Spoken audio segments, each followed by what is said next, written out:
마태복음 22장 15절에서부터 22절까지의 말씀 제가 봉독해 드리도록 하겠습니다. 이에 바리새인들이 가서 어떻게 하면 예수를 말에 올무에 걸리게 할까 상의하고 자기 제자들을 헤롯 당원들과 함께 예수께 보내어 말하되 선생님이여 우리가 아노니 당신은 참되시고 진리로 하나님의 도를 가르치시며 아무도 꺼리는 일이 없으시니 이는 사람을 외모로 보지 아니하심이니이다. 그러면 당신의 생각에는 어떠한지 우리에게 이르소서.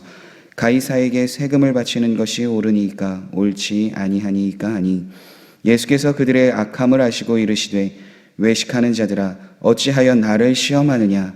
세금 낼 돈을 내게 보이라 하시니 데나리온 하나를 가져왔거늘 예수께서 말씀하시되 이 형상과 이 글이 누구의 것이냐. 이르되 가이사의 것이니이다. 이에 이르시되 그런즉 가이사의 것은 가이사에게 하나님의 것은 하나님께 바치라 하시니 그들이 말씀을 듣고 놀랍게 여겨 예수를 떠나가니라. 아멘. 예수님께서 포도원의 비유를 대제사장들과 바리새인들에게 전하게 되었는데요. 그것으로 인해서 예수님을 잡고자 하였지만 그곳에 있었던 사람들이 예수님을 선지자라 여겼기에 그 행동을 하지는 못하였습니다. 그래서 바리새인들은 어떻게 하면 예수님을 해할 수 있을까 생각하며 상의를 했는데요. 오늘 말씀에 따르면 바리새인들이 예수님의 말에 올무를 걸리게 하기 위해 서로 상의했다라고 되어져 있습니다. 이를 누가복음 20장에서는 좀 더 자세하게 이야기를 하는데요. 예수님을 총독의 다스림과 권세 아래 넘기려고 정탐꾼을 보내어 예수님의 말을 책잡으려 했다라고 이야기를 합니다. 그러니까 예수님을 일거수일투족 늘 감시하면서 어떻게 하면 예수님을 넘어지게 할까 생각했다라는 거죠. 그래서 예수님을 넘기려고 예수님을 조사하려고 많은 것을 준비하며 상의하였는데요. 예수님이 살던 당시에 이스라엘 나라는 로마의 지배를 받고 있었습니다. 그 영향력에 있었습니다. 그래서 총독을 통해서 예수님을 죽이려고 예수님을 잡으려고 했던 거죠. 그래서 자기 제자들을 헤롯 당원들과 함께 보내게 되었는데요. 여기서 헤롯 당원은 로마를 위해서 일하였던 어떤 유대인들의 일부를 이야기합니다. 반면에 바리새인들은 이스라엘 즉 하나님을 믿고 따르려고 하였던 유대인들이었죠. 어떻게 보면 서로 만날 수 없는, 서로 어울릴 수 없는 자들이었지만 예수님을 잡으려고, 예수님을 책잡으려고 하였던 그 일에 그 헤롯 당원들을 함께 불렀다라는 거죠. 그 이유를 오늘 본문의 17절 말씀에서 볼 수 있습니다. 그러면 당신의 생각에는 어떠한지 우리에게 이르소서. 가이사에게 세금을 바치는 것이 옳으니까 옳지 아니하니까 하니. 여기서 가이사는 로마 황제를 말합니다. 예수님 당시 이스라엘은 로마의 지배를 받았으므로 로마 황제에게 세금을 바치는 것이 당연하였죠. 그런데 이것이 바로 올무가 되는 하나의 계책이었습니다. 왜냐하면 가이사에게 세금을 바치는 것이 옳다라고 이야기하면 헤롯 당원들에겐 아무런 문제가 되지 않습니다. 그런데 유대인들, 바리새인들에게 또 그를 따르는 사람들에겐 문제가 될 수밖에 없었습니다. 왜냐하면 예수님을 그때 당시 사람들이 메시아로 생각하였고 또 그때 당시의 메시아에 대한 인식은 바로 로마의 압제에서 벗어나 이전의 다윗 나라처럼 하나님께서 나라를 세우시고 또 하나님의 백성으로서 살아갈 수 있는 그 길을 열어주시는 그 사람으로 여겼기 때문입니다. 반면에 가이사에게 세금을 바치는 것이 옳지 않다라고 이야기하면 역시 바리새인과 유대인들에게는 아무런 문제가 되지 않습니다. 그런데 헤롯 당원들에게는 문제가 되죠. 왜냐하면 그들은 유대인들 중 일부로서 로마를 위해서 일하고 있었던 사람들이기 때문입니다. 그래서 로마에 대해서 세금을 걷지 않는다, 바치지 않는다라는 건 로마 황제의 권위와 권세를 무시하게 되는 것이고 더 나아가서 반역에 대한 문제까지 삼을 수 있는 조건이기 때문이었죠. 그렇기 때문에 바리새인들이 상의해서 내린 질문이 바로 그 세금은 어떻게 해야 합니까? 누구에게 바쳐야 하는 것입니까? 라는 질문을 할 수밖에 없었던 거죠. 결국 어떠한 대답을 하건 간에 올무에 걸릴 수밖에 없었던 거예요. 바리새인들은 예상했습니다. 가이사에게 세금을 바치는 것이 옳지 않는 것으로 이야기를 할 것이다. 왜냐하면 누가복음 20장에 총독의 다스림과 권세 아래 예수님을 넘겨주고자 하였다라고 되어 있기 때문입니다. 그러니까 헤롯 당원들을 보낸 이유, 제자들과 함께 보낸 이유가 거기 있던 거죠. 헤롯 당원들을 통해서 예수님을 고발하여서 총독의 권세와 다스림 안에 예수님을 가둬두기 위함이었던 거죠. 그런데 그런 악한 그들의 마음을 아시고 예수님께서는 전혀 다른 대답을 하시는 것을 오늘 본문을 통해 알 수 있습니다. 먼저 세금을 낼 돈을 자신에게 가져오라 라고 이야기를 하시며 그 돈을 가져오자 그 돈에 기록되어져 있는 그 형상과 글이 누구의 것인지 그들에게 질문을 합니다. 앞에서 이야기 드렸던 것처럼 이스라엘이 로마의 영향력 아래에 있었기에 그들이 사용하였던 화폐는 당연히 로마의 화폐였던 거죠. 예수님은 지금 너희가 사용하였던 이 화폐처럼 가이사의 것은 가이사에게 바치라 라고 말씀해 주십니다. 그러나 동시에 가이사의 것은 가이사에게 바치라 하며 하나님의 것은 하나님에게 바쳐야 한다라는 것도 말씀해 주셨습니다. 즉 그들은 로마의 세금을 바쳐야 하는지 말아야 되는지에 대한 질문을 하였지만 예수님께서는 그것을 넘어서 가이사의 것은 가이사에게, 하나님의 것은 하나님에게 바쳐야 한다라고 구별되어 말씀해 주신 거죠. 이것은 그들의 대답을 회피하기 위해서 이런 대답을 하신 것은 결코 아닙니다.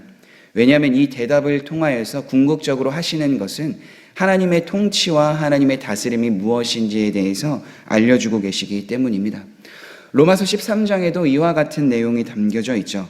각 사람은 위에 있는 권세들에게 복종하라. 권세는 하나님으로부터 나지 않은 것이 없으니 모든 권세는 다 하나님께서 정하신 바라. 사도 바울은 모든 권세가 하나님께로부터 왔다라고 말씀합니다.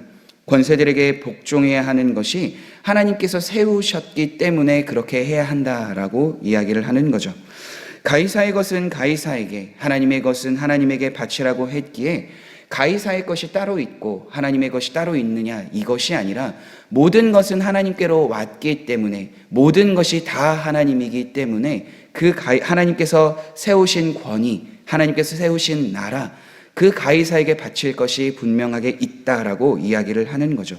하나님께서 권세자를 세우시고 그 권세자들에게 하나님의 통치의 권한을 부여해 주셨다라는 겁니다. 그런데 한 가지 주의해야 할 점이 있습니다. 하나님이 세우셨으니까 무조건적으로 세상 권세에 복종을 해야 하는가? 결국 그것은 아니다라는 거죠. 하나님께서 세우셨기에 세상 권세에 다 복종을 해야 한다면 마땅히 그것에 있어서 세금도 내고 하나님에 대한 그 부분들을 생각하지 않을 수 없기 때문인데요. 만약에 세상 권세들이 하나님의 권세에 복종하지도 않고 하나님의 뜻에 반하는 것을 우리에게 요구한다 한다면 우리는 하나님을 믿는 사람으로서, 하나님의 백성으로서 하나님의 법이 우리에게 먼저 우선되어져 있기에 저항할 수도 있다라는 겁니다. 이러한 것을 사도들을 통해서 미리 알려주셨습니다. 사도행전 5장 29절엔 이렇게 기록되어 있습니다. 베드로와 사도들이 대답하여 이르되 사람보다 하나님께 순종하는 것이 마땅하니라. 즉 세상 권세가 하나님의 뜻을 따르지 못하게 한다면 사람이 정한 것보다 하나님의 뜻을 따라 순종하는 것이 마땅하므로 저항할 수 있다라고 말하고 있는 거죠. 사랑하는 성도 여러분, 그렇기에 우리에게 중요한 것은 먼저 하나님의 뜻을 알고 그 하나님의 뜻을 알고자 힘쓰는 자리인 줄 믿습니다. 그 자리는 다른 자리가 아니라 예배의 자리가 되고 하나님의 말씀을 묵상하는 자리가 되고 하나님의 뜻을 깨닫는 기도의 자리가 되는 줄 압니다. 그래서 우리가 먼저 하나님에 대해서, 하나님의 뜻에 대해서 바로 알 때에 예수님이 바리새인들의 제자들과 헤롯 당원들에게 이야기한 것처럼 무엇이 우선돼야 되는지, 어떠한 것이 하나님의 참 뜻인지를 우리도 분명히 알고 따라갈 수 있습니다. 그렇기 때문에 우리가 이 세상에서 살아갈 때 하나님의 자녀로서 하나님의 뜻에 합당한 삶을 살아가기로 결단하며 하나님께서 부여하신 이 세상 나라에도 순종하고 복종하며 나아가야 되는 줄 압니다. 물론 이 세상이 하나님의 뜻에 반하고 하나님을 믿지 못하게 하고 하나님을 향하여 나아가지 못하게 한다면 거기에서 당연히 우리는 그것에 대해서 저항하고 하나님을 향하여 나아가는 삶을 살아가야겠죠. 마치 초대교회의 성도들이 자신의 신앙과 세상 둘 중에 하나를 결정하라고 하였을 때 그 신앙을 선택하며 자신의 목숨도 하나님 앞에 바칠 수 있었던 믿음처럼 말이죠. 그러한 삶을 살아가기 위하여선 늘 언제나 하나님이 우리와 함께 하셔야 합니다. 하나님의 뜻, 하나님의 뜻에 합당한 삶을 살아가기 위해서 지식적으로만 체험받는 것이 아닌 우리에게 그 뜻을 깨닫게 하시고 용기와 힘과 마음과 생각을 지켜주시는 그 성령님이 함께 하셔야만이 그 일을 우리는 감당할 수 있음을 바라봅니다.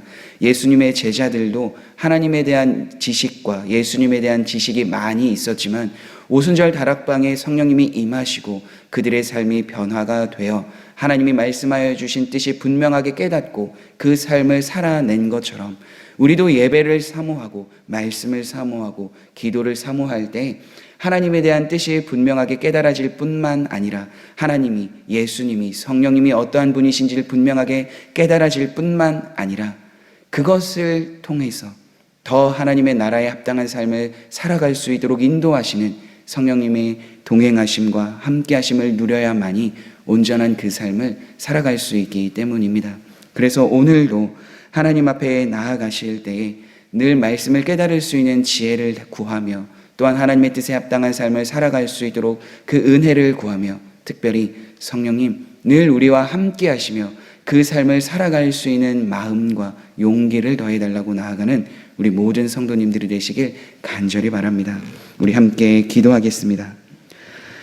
은혜가 많으신 하나님, 하나님의 말씀과 뜻이 무엇인지 분명히 알 수 있도록 예배의 자리로, 말씀의 자리로, 기도의 자리로 우리를 초청하시고 인도하여 주시니 참으로 감사합니다. 하나님 그 자리를 통하여서 우리가 하나님이 어떠한 분이신지, 예수님과 성령님이 어떠한 분이신지 분명히 알고 깨달을 수 있는 지식과 지혜를 더하여 주시고 그 알게 된 지식과 지혜를 삶으로 실천할 수 있도록 성령님 늘 우리와 함께 하시며 마음과 생각을 지켜주시고 주님을 위한 삶을 살아갈 수 있는 용기와 은혜를 더하여 주옵소서. 그로 인하여 우리가 위정자와 나라를 위하여 깨어 기도하게 하여 주시고 하나님이 주시는 은혜로 오늘도 살아가는 복을 누리게 하여 주옵소서. 예수님의 이름으로 기도드립니다. 아멘.